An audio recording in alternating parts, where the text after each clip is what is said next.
Olá você, estamos aqui com mais um negócio que deu certo. Abraçando a você que está nos ouvindo pela Banda B nesse sábado ou você que vai nos assistir pelas redes sociais, pelos canais da Banda B aí nos próximos dias. Seja muito bem-vindo, muito obrigado pelo carinho da sua audiência, muito obrigado por você tomar um tempo para estar conosco aqui. Hoje, mais uma vez, eu estou aqui com o escritor curitibano André Rogal. É ele que já explorou os túneis de Curitiba, ele que já passou pela noite da Cruz Machado, Gato Preto e todo aquele entorno, né? Hoje está aqui fazendo uma avant-première do livro dele, né? Era uma vez em Curitiba, fazendo uma menção ao clássico, né? Um dos maiores faroeste da história do cinema. Era uma vez no Oeste, de Sérgio Leone, né? Aliás, André, seja bem-vindo à Banda B, rapaz. Muito obrigado, meu amigo, por retornar aqui, viu? Eu que agradeço o convite da gente ter a oportunidade de falar desses assuntos, né? Aliás, você sabe que esse filme Era uma Vez no Oeste, do Sérgio Leone, é uma obra-prima, né, do cinema. Não só do gênero western, mas é uma obra-prima. Rapaz, quando eu era criança, eu era apaixonado pela Cláudia Cardinale, né? Ela era muito linda, natural, né? Uma beleza natural, sensual, né? E o Henry Fonda é o bandidão. O Henry Fonda, o bandidão, o Charles Bronson, né? Que só a cara dele já assustava, né? Com aquela harmônica na gaitinha de boca, né? Então, e tinha o Homem da Cadeira de Roda lá também, né? Tinha. Então, se você não assistiu, não teve a oportunidade de assistir Era uma Vez no Oeste, procure aí no YouTube, você vai achar uma versão, ou compre aí. Eu acho que nas livrarias Curitiba, eu vou fazer um comercial de graça aqui, deve ter lá, porque esse é um clássico do cinema, um clássico do western, né? Com Henry Fonda, com Charles Bronson, com a Cláudia Cardinale. É realmente uma obra-prima. André, nos fale um pouquinho. Era uma vez em Curitiba. O que você retrata nesse livro que está chegando agora, no início do mês que vem agora, André? Isso, Na verdade, eu sempre gostei de estudar coisas sobre Curitiba que são pouco exploradas, que são pouco faladas, né? E aproveitando que a gente está falando do Sérgio Leone, outro filme que me inspirou muito nele é o Era uma Vez na América, com o Robert De Niro, com o James Woods, que é um grupo de judeus que existiam ali em Nova York, eles formavam uma gangue, e o que o Sérgio Leone ele fala, né? Olha, existiu isso em Nova York e ninguém sabe. Era assim que era a vida. Era assim, né? Antes de todos esses prédios, de toda essa vida que vocês conhecem, existiu muita coisa que passou despercebido. Era uma vez, once upon a time, né? Sim. Entendeu? E o que aconteceu em Curitiba que a gente não conhece, né? Na verdade, sempre me incomodou muito a gente morar numa cidade de mais de 300 anos, mas que a gente praticamente não tem passado. A gente não fala do nosso passado. Ninguém conhece a fundo o passado de Curitiba, né? Eu não escondo ninguém que eu sou atleticano, e a vez que eu fui para Montevidéu assistir o Atlético na final do Uruguai lá, eu pensei, nossa, essa cidade é muito bonita, ela tem muita história, mas espera aí, tem praticamente a mesma idade de Curitiba, né? Por que aqui é histórica a nossa cidade não é? Por que o gaúcho do Rio Grande do Sul é mais novo que a gente e tem mais tradição do que a gente? Então eu busquei entender como que se formou Curitiba, qual que era a figura cultural de Curitiba, porque ela existiu, né? A Curitiba não foi um vácuo desocupado, um mero subproduto de São Paulo. E não surgiu no estalar de dedos, assim, de repente, exatamente. né? Exatamente. Qual que é a história que existiu em Curitiba, que tipo cultural a gente tinha aqui e por que ele sumiu, né? Eu sou graduado em jornalismo e direito, eu não sou historiador, eu ressalto isso, né? E eu comecei a pensar o seguinte, por onde que eu vou entender esse passado de Curitiba? Obviamente que primeiro a gente estuda a história. E aí eu comecei a estudar também as leis. E fui entendendo que Curitiba, por muito tempo, foi um cenário de tensão geopolítica, né? Um controle federal em Curitiba, Porque ao longo do século XIX você vai ter lá a separação do Uruguai, né? E um medo muito grande de que o sul do Brasil também tivesse um movimento separatista. Principalmente depois da Revolução Farroupilha, justamente pelos pelos desejos de emancipação política do Paraná, né? São Paulo sempre fez jogo duro pela emancipação política do Paraná. E com a Revolução Federalista isso também se estendeu. Então, durante todo o século XIX, a gente vai ter esse medo de que o sul do Brasil tivesse ali alguma unidade cultural, algo que fizesse com que aquelas pessoas, aquelas revoltas que ficaram no Rio Grande do Sul, chegassem ao Paraná e tomassem uma proporção maior. Então, na legislação de Curitiba e do Paraná, a gente vê que o tipo cultural paranaense, legitimamente curitibano, vai ser cada vez mais reprimido. E no fim do século XIX, com a Revolução Federalista, com a morte do Barão de Cerro Azul, aí o nosso passado ele é eliminado. Aí a gente tem uma nova Curitiba que é a que a gente tem hoje. Pois é, né? Aliás, você falou no Ildefonso Correia, o Barão de Cerro Azul, a história dele, durante muito tempo, foi apagada dos anais da história, né? Curitibana. O Barão de Cerro Azul, é importante eu dizer que esse livro meu, Era Uma Vez em Curitiba, é o título, mas ele tem um subtítulo também, né? Que é um estudo sobre a exclusão da cultura sulista na capital paranaense pela perspectiva do direito penal do inimigo. O que é o direito penal do inimigo? É um jurista alemão, o Günther Jacobs, que ele vai defender que existem duas formas de explicar a lei. Para as pessoas normais e outra para o inimigo. O inimigo, você não pune ele pelo que ele faz, você pune ele pelo que ele é. E é daí que vem aquele velho ditado, né? Aos meus amigos, toda a fragilidade da lei, aos meus inimigos, todo o rigor dela. Pois é. Falando no Ildefonso Correia, eu faço questão de mostrar algumas referências que eu usei para fazer esse trabalho, e que quando a gente lê um livro, é importante que a gente veja as referências dele, que também servem de indicação, né? Esse aqui é um clássico curitibano, Preço da Paz. Muito bom, eu tenho em casa. Inclusive está aqui a história que Curitiba não conhece, né? Um filme que já tem certa idade, já tal, e na época fez muita repercussão. E a partir dele que começa a se rever toda essa questão do Barão do Cerro Azul.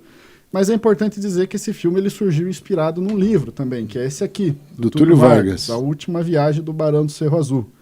Então aqui a gente entende que esse que foi talvez a maior personalidade da história de Curitiba, por tudo que ele representou, pela questão humanista dele, era uma pessoa realmente elevada em todos os sentidos. À frente do tempo dele, né? À frente do tempo dele e covardemente assassinado, né? A gente consegue entender que... Covarde e oficialmente assassinado, né? Pois é, qual que é a história do Barão do Cerro Azul para a gente entender aqui, né? Bem resumidamente. Ele foi acusado de oferecer um espólio, né? Um empréstimo de guerra para que os maragatos não saqueassem Curitiba enquanto eles estivessem aqui, e foi considerado um colaboracionista, né, dos maragatos. E ele não teve nem a oportunidade de se defender, de apresentar as questões dele. Ele foi levado de trem, né? E ali no quilômetro 41, se eu não estou enganado, foi... Exatamente, da estrada de ferro, Curitiba morrer, Paranaguá, né? Foi assassinado. E o que acontece? Num domingo à noite. Não foi só o Barão do Cerro Azul. Foram vários curitibanos que ficaram com muito medo, que foram perseguidos pelo revanchismo legalista, né? A biblioteca pública nossa, ela era o antigo Teatro Guaíra e serviu de prisão nesse tempo. Uma prisão abarrotada de gente. Não foi só o Barão do Cerro Azul que foi vítima de perseguição. E todo o centro histórico de Curitiba, nessa época, vai ser demolido, né? A gente não tem centro histórico, a gente tem ali um pouquinho de coisa no Largo da Ordem. Se você pega fotos antigas de Curitiba, tinha, assim, muitos edifícios coloniais ali. Dentre eles, o Teatro Guaíra. E, a partir desses episódios, a história da cidade começa a mudar, começa a ser refeita, né? Você vai ter ali questões de urbanismo, com o Cândido de Abreu, que vai começar a refazer o centro de Curitiba, Plano Agache também. Então, assim, Curitiba, praticamente ela é refundada extraoficialmente depois de todos esses traumas, e a gente acabou desconhecendo o nosso passado nesse processo, porque ele foi apagado, né? E as pessoas que viviam nessa época, elas não se preocupavam com isso, em manter viva a memória, né, do seu tempo? Olha, eu vou recomendar outro livro, dois, na verdade, que eu fiz questão de trazer aqui, para mostrar também que a minha pesquisa ela não parte de ideias da minha cabeça, mas de outras pessoas que são referência.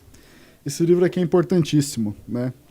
Os Curitibanos e a Formação de Comunidades Campeiras no Brasil Meridional, que é da Roselis Veloso Rodejan, uma pesquisadora muito renomada no tempo dela, e ela conta como que se fundou a Vila de Curitiba, né?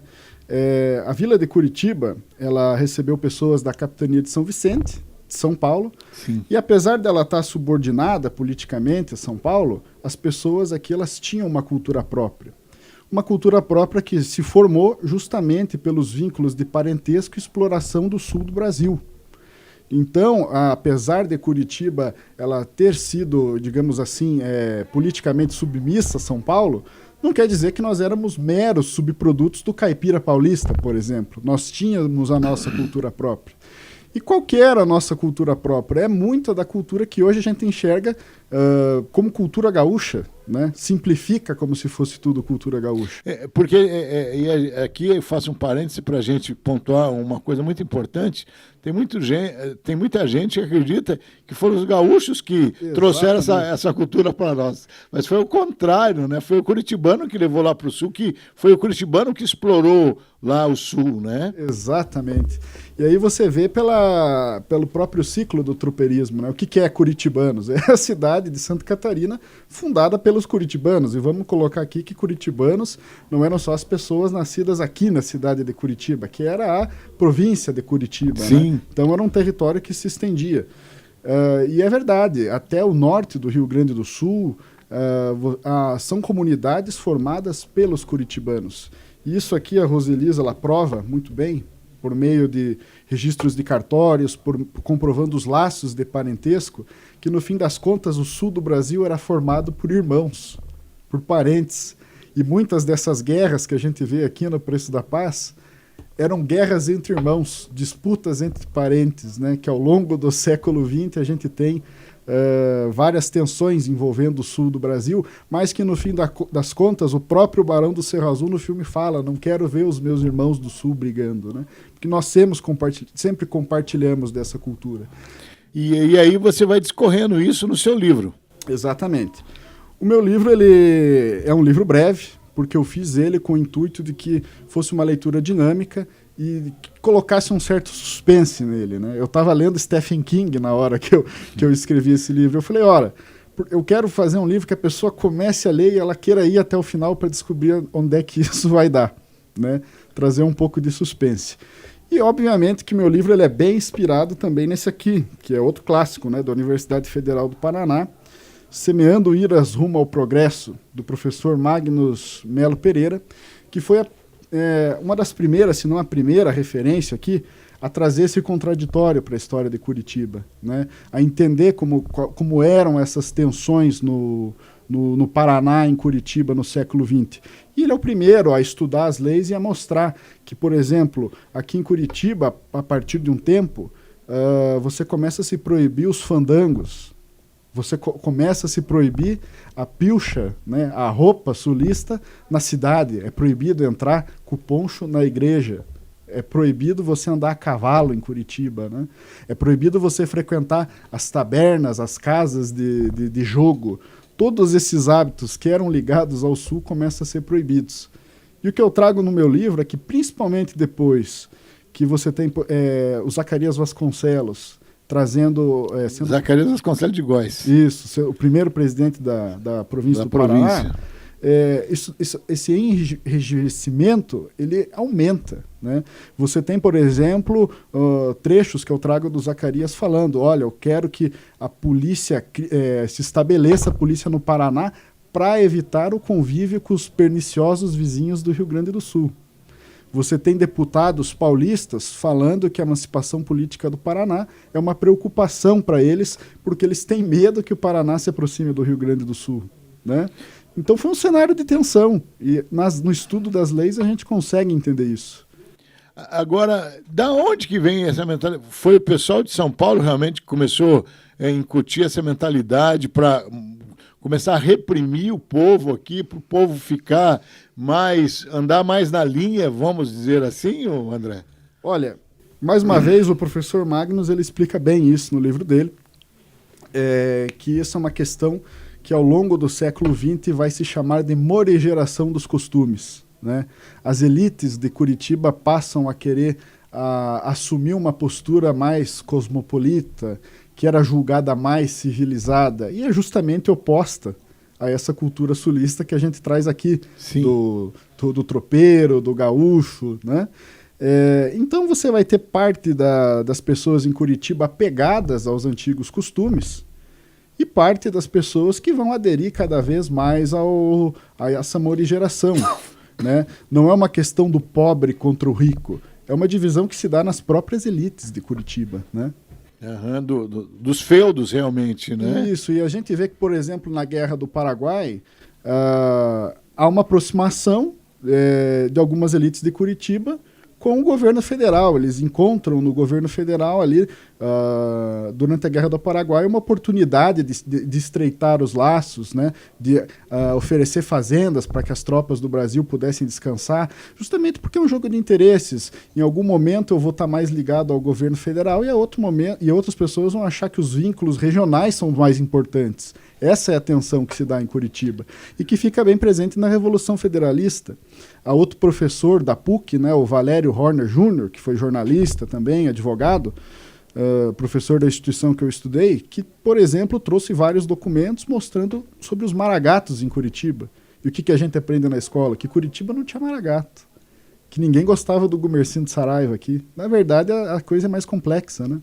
Isso, o Gumercindo Saraiva era um dos comandantes das tropas dos Maragatos, né? Que inclusive foi quem negociou com o Barão do Cerro Azul aqui a não invasão de Curitiba, da vila de Curitiba na época, né? Isso, exatamente. Agora, deixa a gente fazer um parênteses aqui antes de retomar a história. Deixa eu te perguntar, você acredita que olhando para a sociedade curitibana hoje, eles guardam esse mesmo sentimento de ser uma sociedade diferente, de ser uma sociedade superior, de olhar o pessoal lá de cima do Monte Olimpo?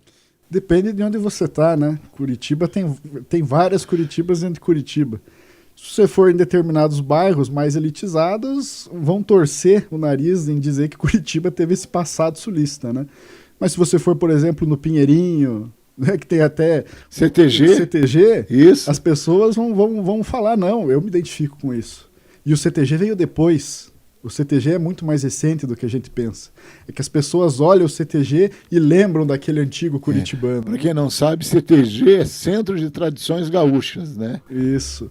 Então, dentro da região metropolitana de Curitiba, esse camperismo curitibano, ele está ali no subconsciente das pessoas até hoje. E de onde vem, André, esse conceito que o curitibano é chato? Por exemplo, as grandes empresas lançam seus produtos, determinados produtos aqui em Curitiba, né?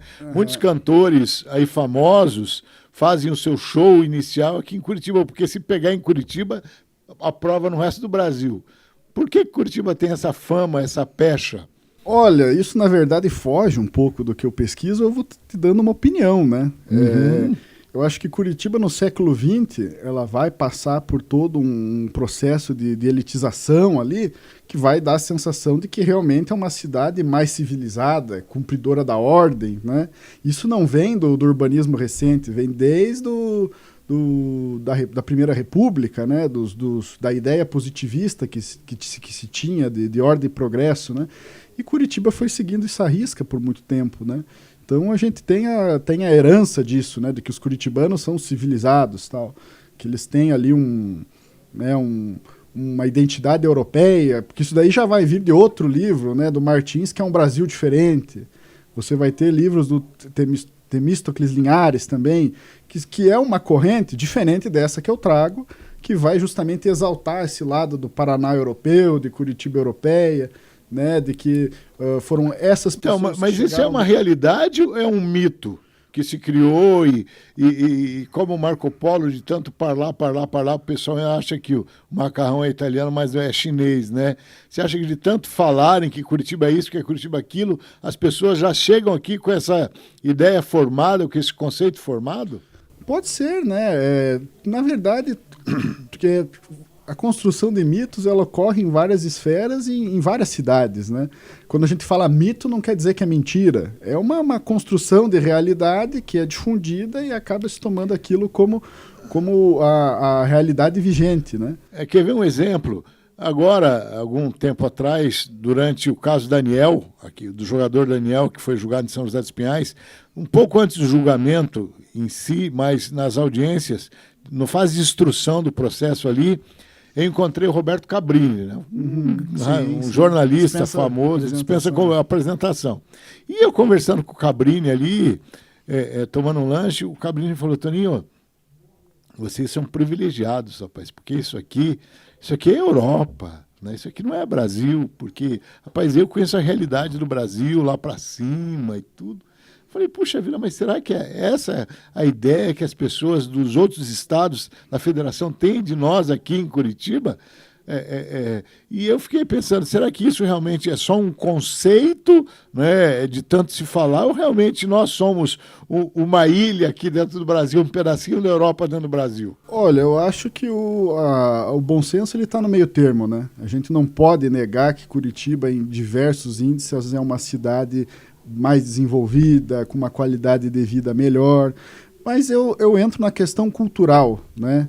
A questão cultural qual é? Curitiba tem passado? Curitiba é só uma cidade moderna que foi um grande nada por muito tempo e aí começou a se desenvolver, né? Eu adoro Curitiba, eu moro aqui desde sempre, nasci aqui, já fiz outros livros pesquisando aqui, e quando eu trago uma história mais crítica sobre a cidade, não é porque eu quero denegrir, é justamente porque eu quero trazer o valor desse passado. A gente tem condições de ter esse passado. O curitibano, né, aqui a gente coloca como arquétipo curitibano, ele é tão importante quanto o gaúcho dos Pampas, quanto o tropeiro, o bandeirante paulista. Nós temos o nosso tipo cultural e não podemos esquecer ele. Isso daí ele não renega a qualidade de vida, o desenvolvimento de Curitiba, ele enriquece, na verdade, né? Agora, a que conclusão o seu livro chega? Era uma vez em Curitiba. Era uma vez em Curitiba, né?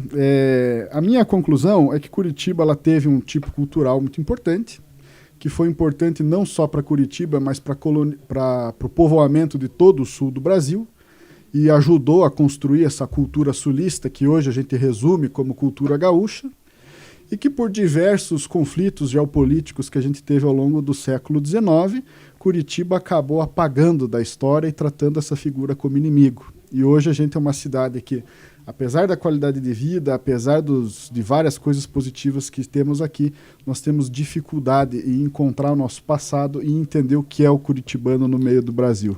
E essas leis foram feitas com que objetivo exatamente? De tolher o povo? Olha, o professor Magnus explica isso muito bem, porque quando a gente olha as leis que são relacionadas aos costumes, a gente sempre pensa que é uma questão de feio contra bonito, de modernização. Mas, na verdade, as leis que se referem aos costumes, elas são subjetivas e elas tentam tolher um estilo de vida, né? Um modo de você enxergar a sociedade. Sim. E você direcionar a sociedade por meio de proibições. Porque, assim, a gente pode fazer aqui, trazer um outro exemplo. Por exemplo, né, quando os babilônicos invadiram Israel lá por volta do ano 605 antes de Cristo, eles levaram o povo cativo, né? Ficou lá com Nabucodonosor durante 70 anos, e depois o rei Xerxes lá, eles liberaram o povo para voltar, né? Mas já havia acontecido a diáspora, todos os judeus haviam sido espalhados pelo mundo conhecido e tudo mais. E aí, quando eles retornam para Jerusalém, né? Para Israel, eles, com medo que pudesse acontecer um novo castigo de Deus, né, na concepção deles, eles criaram ali várias leis para colocar o povo nos trilhos ali, né, para andar ali num caminho. Você acredita que realmente em Curitiba aconteceu algo parecido? É uma analogia interessante porque a gente consegue visualizar de forma mais clara, né? A legislação em Curitiba, você vê os relatórios dos presidentes das províncias, a primeira coisa que ele fala é sobre a lei e a ordem. A primeira coisa que ele relata ao imperador é: o que está acontecendo aqui em Curitiba? Está tendo briga? Está tudo certo aí? Vamos falar, por exemplo, da emancipação política de São José dos Pinhais. Para quem não sabe, foi 8 de janeiro. Foi a base de sangue a emancipação de São José dos Pinhais. Uma eleição em que os grupos políticos da época foram às vias de fato e teve gente que morreu. Justamente por essa divisão que tinha entre as pessoas mais alinhadas ao governo federal e aos seus laços mais sulistas, né? Então aqui era um cenário de tensão política. Então a lei ela busca justamente trazer ordem nesse cenário de tensão, né? Para quem quer saber, pesquisa São José dos Pinhais, como é que ela foi, como é que ela surgiu. Coisas que a gente não sabe, coisas que deveriam ser ensinadas nas escolas e que a gente... Então, por que que essas histórias não são contadas nos bancos escolares? Porque é mais interessante você falar da parte bonita das coisas, né? Então, por exemplo, né, a Guerra do Paraguai, né, Duque de Caxias, patrono do Exército, mas eu só fui conhecer a verdadeira história da Guerra do Paraguai assistindo o documentário do Silvio Bach. Que é outro pesquisador crítico da nossa história, né? Muito bom. Então, fala do contestado.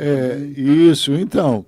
A Guerra do Contestado, né? E se você não for para a literatura, aliás, o professor Mocelin tem um bom livro a respeito, você não chega a conclusão nenhuma, porque nos bancos escolares, muitas dessas histórias, que é a nossa história, né, são omitidas. Sim, uma coisa que eu admiro nos gaúchos, né, é que eles construíram a história deles com base nas lutas, mesmo que eles tenham perdido as lutas.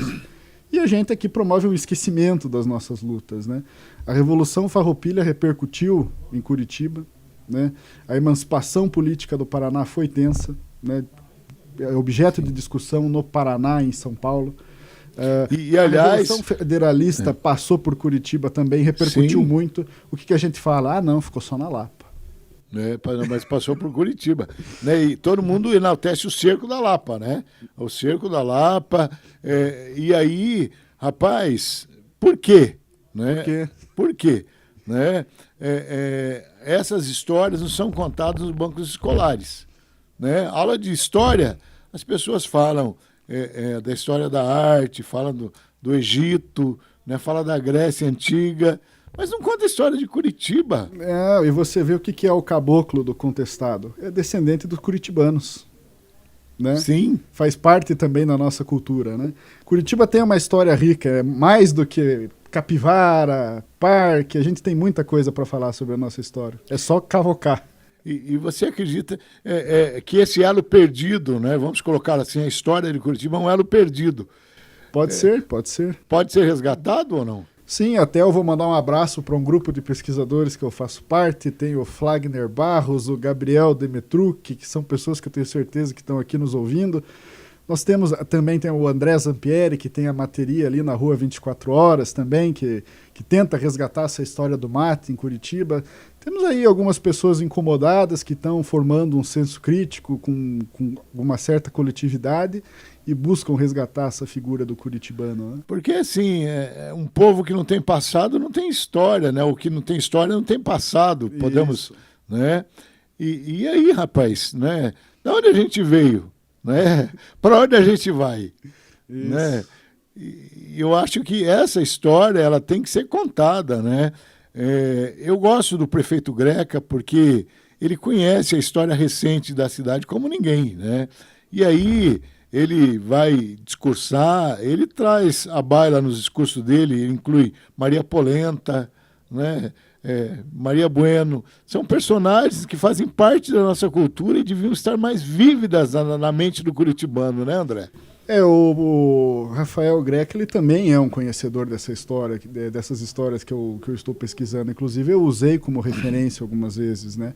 A questão de você poder ser proibido de entrar piochado na igreja, na Tiradentes, por exemplo, eu peguei do livro dele, né? E fui lá nos relatórios do Zacarias conferir.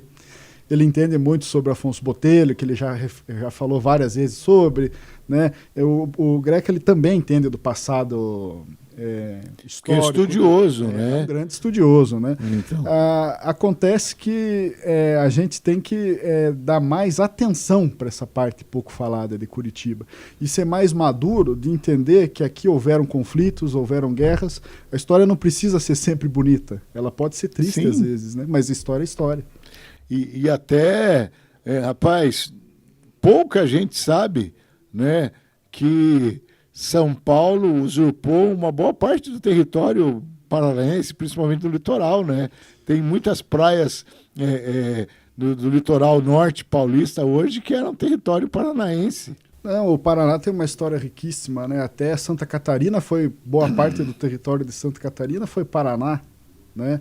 Quando falam que contestado sabe, eles tentam dar uma ideia, o senso comum dá uma ideia de que essas coisas, contestado, Revolução Federalista, Farroupilha, são assunto dos outros, mas é assunto nosso também. E eu acho que o estado do Paraná, essa questão de história, André, vamos abrir o leque um pouquinho aqui, não é só em relação a Curitiba, a capital, né? Porque o estado não tem uma identidade assim, né, rapaz? Veja, aniversário de Cascavel, lá o prefeito leva o Grêmio Internacional para jogar lá, mas não convida o Atlético nem o Curitiba, Sim. né? Porque o povo lá é mais torcedor do Grêmio e do Internacional do que do Curitiba. Você vai para Londrina, Maringá, na região norte do Paraná, e ali é o Palmeiras, o Corinthians. Isso. As grandes rádios de Londrina, elas transmitem o Campeonato Paulista e não transmitem o Campeonato Paranaense. Né? Mas você veja bem, né? Isso tudo é uma questão, é reflexo dessas coisas que a gente traz aqui. A partir do momento que você tem um controle cultural em Curitiba, isso reflete no estado inteiro. E com o que as pessoas vão se identificar? Né? Vão se identificar com coisas que, por exemplo, uma pessoa que vai num CTG, que torce para o Internacional, que torce para o Grêmio, ela acha que ela tem influência gaúcha, mas muitas vezes é influência desse curitibano histórico, desse paranaense histórico, que não vê representatividade no que Curitiba é hoje e acaba abraçando a cultura do vizinho, achando que aquilo foi trazido pelo vizinho.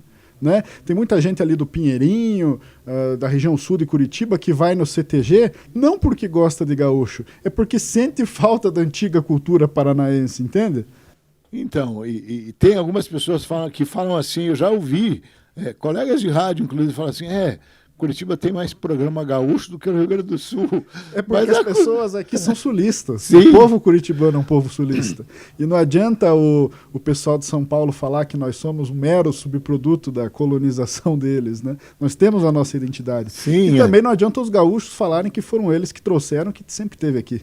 Sim, e assim, não adianta o paulista falar, como você disse, que nós somos a quinta comarca ainda, porque essa pecha não cabe mais, né, André? Não, e eu acho que cabe aos curitibanos, aos paranaenses, resgatar isso e tornar conhecido. Quando eu venho aqui, e além do meu livro eu trago filmes, é porque eu quero que as pessoas conheçam também isso daqui, não só o que eu estou escrevendo. Né? Sim, para corroborar com essa história, né? Porque a história ela se complementa, né? Sim. Esse aqui vai falar que esse aqui é verdadeiro, esse fala que esse é verdadeiro, esse vai corroborar com esse, né? Claro. E os três juntos aqui vão ao encontro. Vão fomentar um senso crítico, uma identidade para o curitibano que, inclusive, fará ele sentir orgulho. Né? Exatamente. Você acredita que essa situação pode mudar e o curitibano possa se empoderar em cima dessa identidade que foi esquecida lá atrás? Olha, eu acho que sim, mas isso sempre vai ser uma minoria, né? Sempre vai ser ali pesquisadores que estão fazendo as coisas por conta, né? Esse teu convite da Banda B de estar aqui é uma coisa que a gente tem que valorizar, porque quando a gente traz isso à imprensa, muita gente ou tem preguiça de buscar entender o que a gente está falando, ou prefere não falar do que a gente está falando. Então, acho que é sempre algo que vai estar ali, vai ser um grupo de rebeldes que vai estudar isso, mas espero que esse grupo de rebeldes sempre aumente. Agora, me diga uma coisa, nas suas pesquisas aí, ou esses outros pesquisadores que você trouxe aqui como referência, eles chegaram a uma conclusão, ou você chegou, de quando essa história começou a ser apagada ou modificada, Sim. ou maquiada, pelo menos? Olha, eu acho que o ponto crítico ali, ele começa com os primeiros desejos de emancipação política do Paraná, né? Ali você já tem uma preocupação de que Curitiba crie uma aproximação maior com o sul do Brasil, né? E vai se estender até a morte do Barão do Cerro Azul. Eu coloco que assim... No fim do século XIX. Começo do XX. Aí começo do XX, o que a gente tem? Tem as reformas urbanas, a destruição completa do centro histórico de Curitiba, dos casarões coloniais.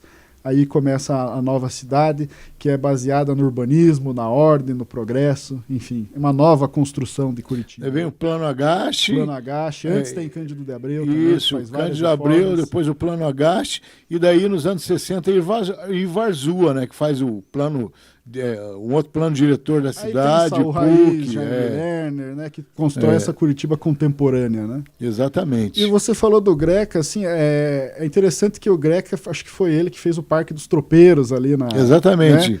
Que é uma reivindicação desse tipo de estudioso, né? Que eu pesquisei em jornais dos anos 90 que reivindicavam, olha, tem parque do ucraniano, tem parque do polonês, mas não tem parque dos nossos pioneiros, né?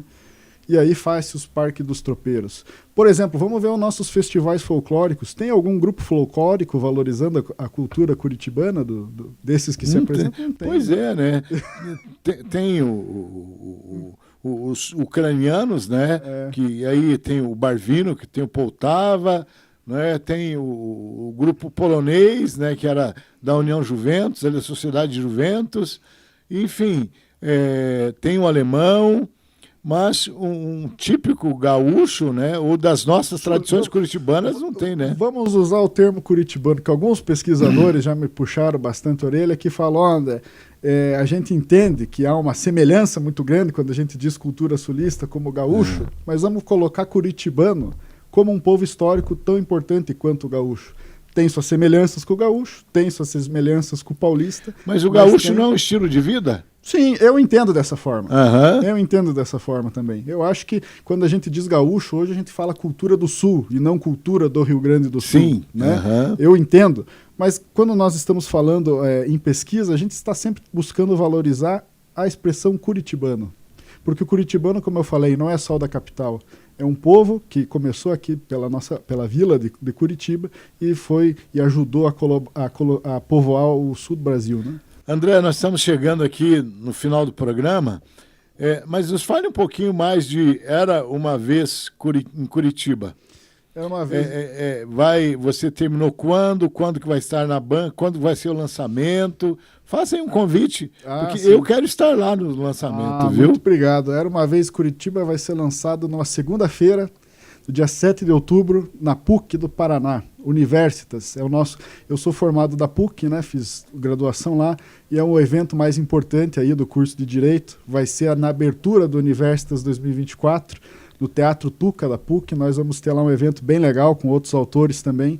E eu quero, né, homenagear esse livro em nome de Valério Horner Júnior, né, que foi professor da casa e pesquisador da história dos maragatos no Paraná. Né, recebi o convite do professor Roberto Orestem para estar participando do Universitas e lançando lá.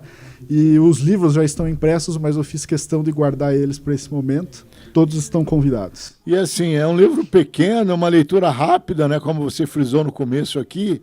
E eu recomendo a todos, viu, gente? Eu vou lá no lançamento. Das 9h15 às 11h30.